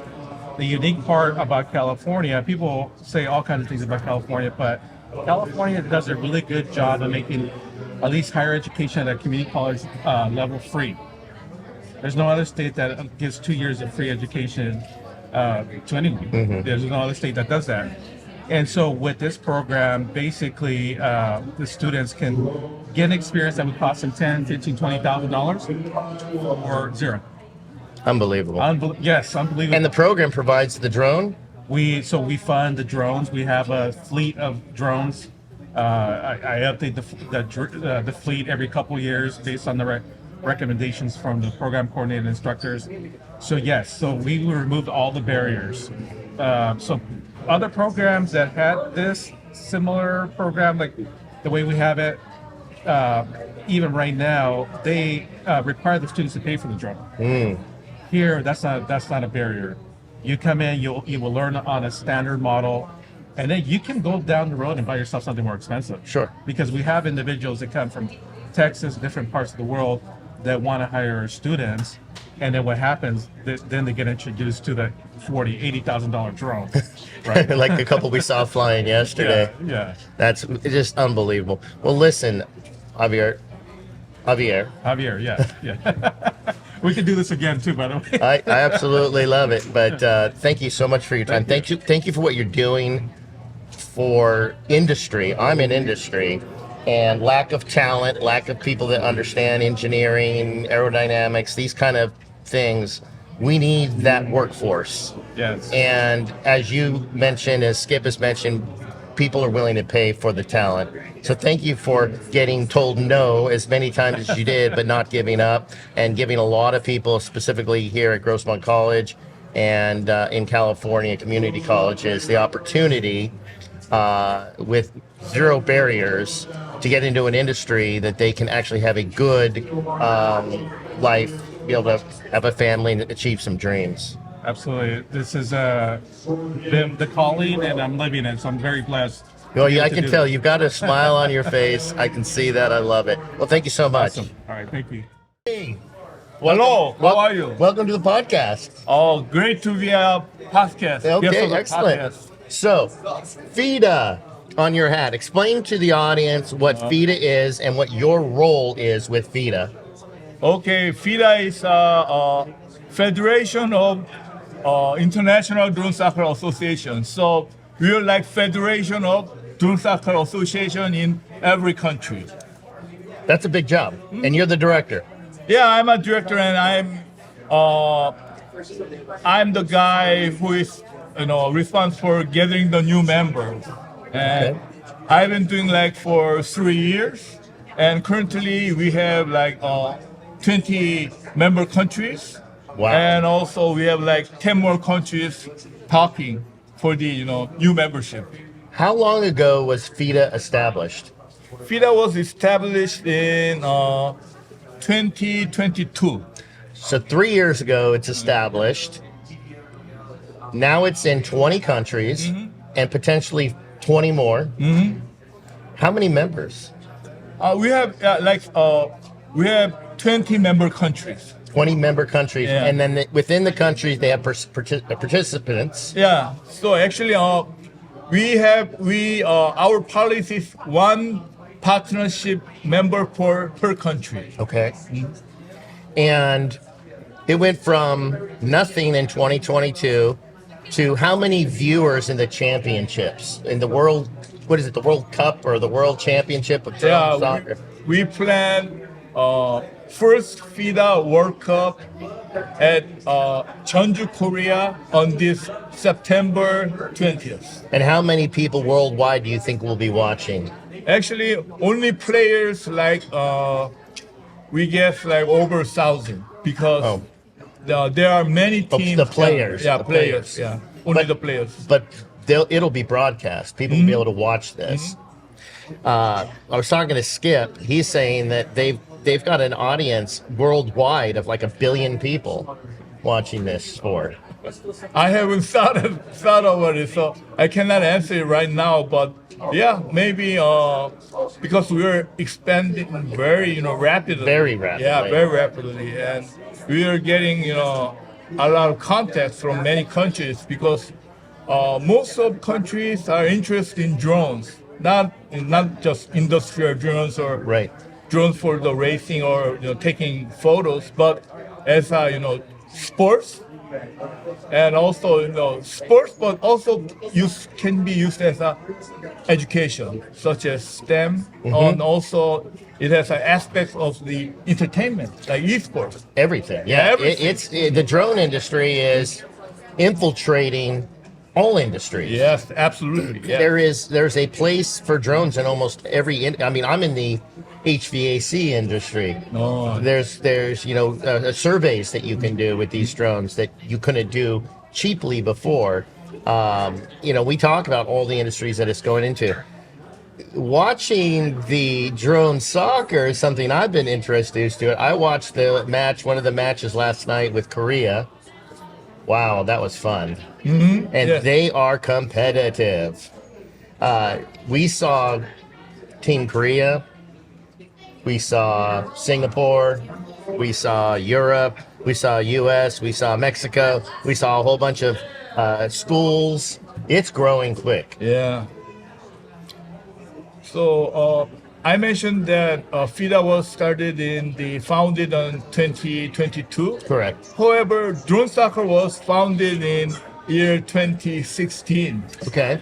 And initially, we had the league in the Korea. Okay. Was it founded in Korea? Yeah. that's why the World Cup will be in Jeonju. FIDA World Cup will be in Jeonju. So Jeonju is like Mecca of drone soccer. And from year 2016, every year we did that, tournament, championship, competition. And as you know, when in the beginning, it's not perfect. We have been revising every year. Many teams come, and so our rules, systems and regulations have been updated and gotten more mature. And that's why we thought from year 2019, we also had a lot of guests from the overseas coming and seeing. Oh, it's great. That's why we plan to open the whole drone soccer ecosystem to globally. That's the FIDA. Thus, the World Cup of drone soccer. Yeah. Is the structure of the sport similar to international football / soccer? Actually, as far as getting to the World Cup, is it getting that organized? Actually, in some countries there are already a lot of teams and also a lot of regional regional offices who are doing the drone soccer. And for those countries, they are already very competitive. They have to go national qualification for the World Cup. But in some countries, they're just starting. Right. So, but eventually, in a country, if they have multiple teams within the country, there'll be a national championship. Yeah, national champion. And then that national champion then will go to Korea for the World Cup. Yeah, but our also motto is we wanna everyone to participate, not only see the game. So we try to let the players play as many games as possible. So on this World Cup, we will be having like Class 40 and Class 20 national representative competition. Also, we have the club competition. Okay. So, anyone who wants to come and enjoy drone soccer can come. This is the secret to the exponential growth. Yeah. It's a participatory, welcomed event. If you want to try, you haven't tried it, let's try it. Let's get you going. Let's get people skilled in this fun, competitive team sport. Getting used to drones, getting used to the teamwork, and have a fun competition. It's also a game that can create a career for you within the drone world. During the So you're actually playing a game that actually is building your skills to go into industry and make a living, make a good living. We also see the family team, grandma, grandpa, grandson, like a bowling league. Yeah, they are team and they're doing, and the grandson is striker, and the rest of them is a defender. So what are the positions? This is good. I like this. What are the positions within drone soccer? Okay, so drone soccer, we have the position called the striker. Striker is a ball with a tag. Yes, I saw that. And only the striker can score. So if the striker goes through that goal post, donut, and he will make a score. Only the striker. Only the striker. So for the Class 40 system, we have one striker. For the Class 20, the small one, we have the two striker. So 2 out of 5 can score for the Class 20. And then everyone else are defenders? Defenders. However, in Class 40, there's a one striker, and it has been one striker for like many years, and we found that, when striker is down, there's no way to score. So it's somewhat, sometimes the striker goes down, even if they are a good team, they can lose. So we have amended the rules that there's a position called guide, which is a helper of the striker, and when the striker is down, guider can touch the striker, and the guide will be the striker. Got it. It's like it's like a tag team. Yeah, tag team. Yeah, come on in. I need to jump out of the ring. So it's like there's a very interesting strategy. When striker is down, the opponent team covers the striker so he cannot be touched. And how long is a match? It's a 3 minute. 3 minute match. 3 minute, one set, and 5 minute interval. And also, And is it 1 point, 1 point? It's each score. That's all. It's 1 point. For Yeah. the donor. So the offense, defense for the blue side and red side goes on simultaneously. Got it. Oh. It's like esports, you know. It's going simultaneous everywhere. Okay, yeah. So it's not a single. Yeah, ball. not a single ball. It's so you got in 40 class, you got 2 strikers, you got a couple guides, and a bunch of defenders. Yeah. Also, the class 20 2 striker, class 40 1 striker for each team. You know, having the attack. And what people need to realize, if you haven't seen this, you got to go on YouTube. You got to look at FIDA. You got to look at this drone soccer. This is not slow action. Mm-hmm. This is like moving real fast. Mm-hmm. And at night they're lit up. It's a show. It is exciting. The speed is crazy. The action is crazy. However, super microcontrol is needed to be a professional level. And there are levels. Yeah, there are Koreans. There are semi-pro league.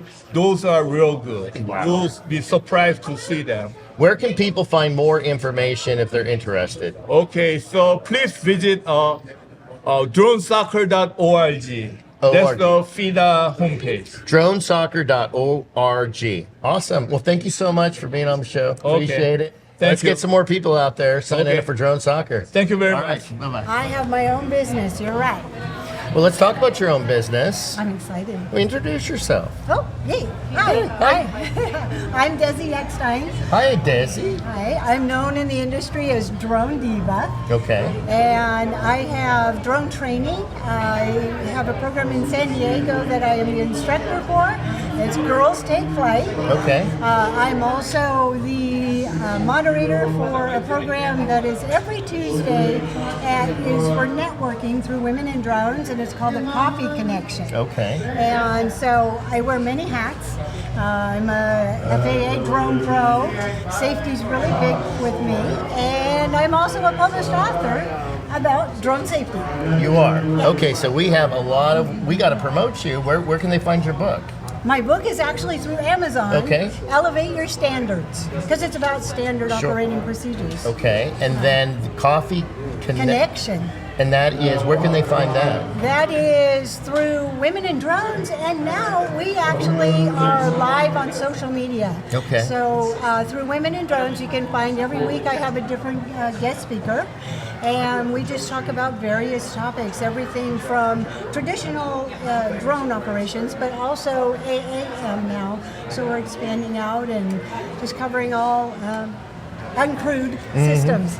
So I was talking with Roseanne. Yes, and she's amazing. She was telling me when she first got into it, she was shocked that there was like 2% women in drones. That's gotten closer to about 10%. And in her classes now, she's seeing about 30%. Yes, so growth. The ambassadorship of women in drones and professional women in drones is working. Yes, yeah.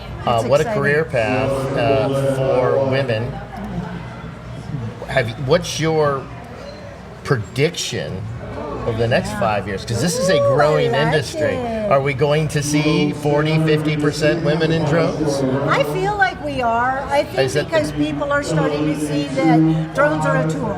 Yes. And so no matter what vertical you're in, they are a tool, and the women are quite capable of handling that tool. Mm-hmm. And so it's only part of what that passion is inside of them. And so I think you're going to see a lot more growth. Yeah, it's interesting because you can do so much with it, and you can take out the physicality of male-female, and it comes down to critical thinking, thought process, dexterity, skill sets, training, hard work, which men and women, if putting themselves to it, can do. The other great thing is seeing how all these educators are promoting this within the schools and even at the elementary level now. So for the boys and girls to see this as an opportunity that they can compete on the equal level is amazing. I think it's going to continue. I mean, we've seen the growth in a very short period of time. It's going to just continue to grow, and the career paths are amazing. And then you have a business doing it. So even in the entrepreneurial vertical, it's going everywhere. And you love it. Look at the smile on your face when you talk about it. I do. It seems to be I that love way. helping people. That's the trick to success in life, though, isn't it? Right? Especially if you're happy in your career, it's when you're actually providing a service and helping people to do better in their own lives. And there's nothing like seeing someone that comes in, never held the sticks before, they grab that, and you can see that passion take over.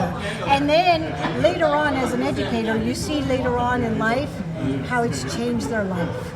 You know, for one, I say we're an ambassador for aviation as a whole. And this is just one of the many steps. And so it's so exciting when you see students go to be something they never thought was possible. And it's not a singular career path. It is not like, okay, you're going to do these drones and this is your job. Right. This has infiltrated all of industry. And it has raised the bar in safety. And what's great, and I've said this a few times now, is generally when there's an industry disruptor, the old school fights. But you're seeing the old school embrace the industry and getting excited about it. I mean, it's fun. It can be used as it's a fun just toy, but it's also an industry giant. Yes. And it's changing the way we do things. And we're just on that horizon of it. The one thing that needs to be really promoted is the safety side of things. That's right. You know, that's key. We are integrating into the airspace. We want to make sure that we are doing it safely and learning to work together. So I'm talking to people during this convention. I'm a pilot, and one of our big concerns when this whole thing started getting crazy in 2013, 2014, and we started getting loud about what are these things in our airspace or potentially in our airspace. And then there was a big, huge pushback at the time from the drone community, like, well, it's our thing. We're not going to, they didn't see themselves as aviators. So the education process is winning. And it's winning by saying, no, your feet are on the ground, but you're still an aviator. Yes. You're in the sky with us. And what I've seen specifically at this festival is that they are embracing it. They understand what the FAA is about. They understand why they should, take the different tests and learn and get educated. Even if they don't go commercial, you should understand what you're doing. And it's been a great show. They get it. Yeah. They get it. And we all have to work together. The pilots that are actually behind the glass, in the cockpit, and the pilots that are feet are on the ground but are up there. Yeah, I always say that. My feet are on the ground, but my head's in the clouds. Right. And it's true. Yeah. Because these and safety is in aviation is critical. Yeah, it is very much so. Well, I know you're on a time constraint, but I'd love to have you on longer. Your smile is great, and you are just so much passionate about it. Be careful what you say. I'll be back. Every single person that comes on this is just smile ear to ear, so passionate about it, and I wish I had more time with everybody. All right. Well, thank you. Thank you so much. meeting you. Tavares, met you yesterday. You were talking to Paul, the cameraman, who's also a FAA drone pilot. And you had some interesting questions to ask him. You seem to know a little bit about drones. What do you know? What do you do? I'm mostly into coding, but I also do fly drones for fun. Okay. I actually have my own photography drone at my house. Okay. And why do you like drones? They're fun, and it's the future. It's like drone delivery, drone soccer. I'm in it. Yeah. It's really fun. What got you into drones in the first place? This one YouTube video. Okay. That, I saw someone flying a DJI drone professionally, and it inspired me to start flying drones, and I'm trying to work my way up to being that skilled. Okay, fantastic. How old are you? 11. You're 11, and you're coding your own drones. Well, not drones yet, but I am coding games. I'm in the middle of a project trying to code a drone. Okay, and how's it going? So far, I do not have like a drone to code yet, but I am getting some of the scripts ready. And so when you are trying to program a drone and you don't have a drone, what is the process in your head to figure out the coding that you actually need to do to get it done? It's mostly just trying to figure out how to get it to fly. Mm-hmm. Now, you were saying yesterday you have a Lego drone or something that you're building or you're trying to do? I'm trying to find the Legos to make it. Okay. There's this specific motor that I need for it. And Lego Mindstorms is compatible with the coding software I'm using, so that's why I'm trying to find it. So at 11 years old, you've already mentioned that you understand that drones are the future, that it is the industry. Is this what you want to do when you go and start working full time, get into drones somehow? I mean, drones are more my free time activity. I'm more into, I want to be a lawyer. You want to be a lawyer? Yeah. What kind of lawyer do you want to be? Isn't there only one? What's that? Isn't there only one? There's plenty of law to practice. Do you want to be a litigator? Do you want to go in front of a judge and argue cases? Yep. You want to defend criminals, or do you want to help businesses? Kind of all of that. All of it? So you're just going to be the best attorney. I want to be a good attorney. You will be a good attorney, but it's a lot of hard work. You're kind of learning that with your coding as far as hard work and having to think. You got to be a good thinker to be an attorney. Yeah? I'm also really into music. I have a trombone. You play the trombone? Yeah. So you're a musician. You want to go into the legal field. You're studying drones. You're programming. And I like reading. You basically can go into anything you want when you grow up. You can decide to go into the arts. You can decide to go into science. I actually am in art. Yeah, and you're also in the sciences, and you're also into the computer technology. I actually am also into history and all that. You're just a smart. I have an amazing teacher. Yes. Her name's Miss Dash. I really hope that when I go into high school that I can meet her a lot, because she is an amazing teacher. And what makes her an amazing teacher? Well, she is nice, and she teaches us a lot of great things, like Greek gods and goddesses, ancient China. It's really nice. You know, a lot of kids would get bored in some of those classes, but it sounds like your teacher has figured out a way to make it interesting. A lot of kids are still bored. And still, I like it. She's nice. You know what a Renaissance man is? Isn't it one of those people from medieval times? Well, it's a way to describe a person. And a Renaissance man is somebody who is really good at almost all sorts of aspects of life. They're good at the arts. They're good at the sciences. They're good at politics. They're good at lawyering. They're good at everything. You, my friend, are a Renaissance man. Well, thank you for talking with me. It's been an honor. Awesome. Well, I'll let you know when it's going to be on, and you'll be able to see yourself on YouTube. You know, I already have. I'm actually in the cinematic. Oh, fantastic. I made a movie. Do you have a link for it for YouTube? Yes, I actually do, but it got starred in Mary Pickford, and I got interviewed on NBC News. Did you? Yeah. Well, tell people your name, and they'll search for you. Hey, Tavares. NBC News, cinematography. Yeah. Awesome. So photography is a great thing, and drones make that even better. Awesome. Well, thank you, man. You've been listening to Real People, Real Life.